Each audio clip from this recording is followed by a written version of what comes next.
சந்தோஷம். மனிதன் எவ்வளவுதான் செல்வப்படுத்தியிருந்தாலும், எவ்வளவுதான் பணம், பதவி, புகழ் இருந்தாலும், இன்னும் வேண்டும் வேண்டும் என்று தான் மனம் நினைக்கிறது என்கிறார்கள். திபெத் பழமொழி ஒன்று, திபெத் கதைகளும் நிறைவாகவே உண்டு.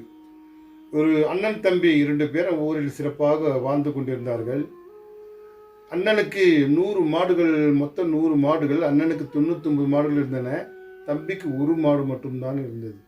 அந்த 99 மாடு வைத்த அந்த அண்ணன் நிறைவடையவே இல்லை. இன்னும் 1 மாடு கிடைத்தால் 100 மாடு ஆகிவிடும்.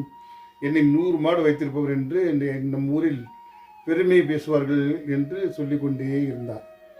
தம்பியிடம் ஒரே 1 மாடு தான் இருந்தது. நன்றாக பால் கறந்தது. அதில் மனமகிழ்ச்சியும் சந்தோஷம் நிறைந்து மகிழ்ச்சியாக வாழ்ந்து கொண்டிருந்தார். ஒரு முறை எப்படியாவது அந்த மாடை இவர் வாங்க வேண்டும் என்று சொல்லி தம்பியிடம் செல்கின்றார்.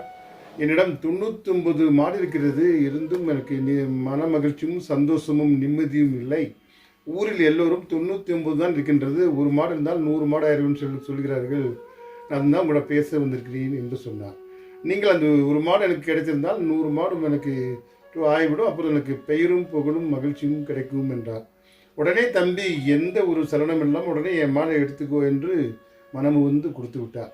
100 மாடு வாங்கி அண்ணன் சென்று விட்டார். அவர் தம்பி பற்றி சிந்திக்கவே இல்லை. இதற்கு ஞானிகள் சொல்கிறார்கள், எவ்வளவு தேவை இருந்தாலும் அவர்கள் வேண்டும் என்று தான் நினைக்கிறார்கள். இல்லாதவர்களுக்கு அந்த மனசு இருக்கிறது, அந்த மனம்தான் அவருக்கு சொர்க்கம்.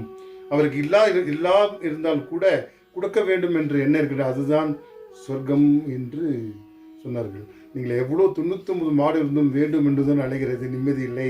1 மாடு வைத்திருந்தும் எந்த சலனம் எல்லாம் கேட்ட உடனே கொடுத்த அந்த நிகழ்வு தான் சொர்க்கம் என்று சொல்கிறார்கள். நிறைவு என்பது நம்மிடம் வைத்து அடுத்தவர்களுக்கு உதவி செய்து மகிழ்ச்சியாக வாழ்வதுதான் என்பதுதான் இந்த திபெத் கதை நமக்கு உணர்த்துகிறது. சந்தோஷம். வாழ்க வளமுடன்.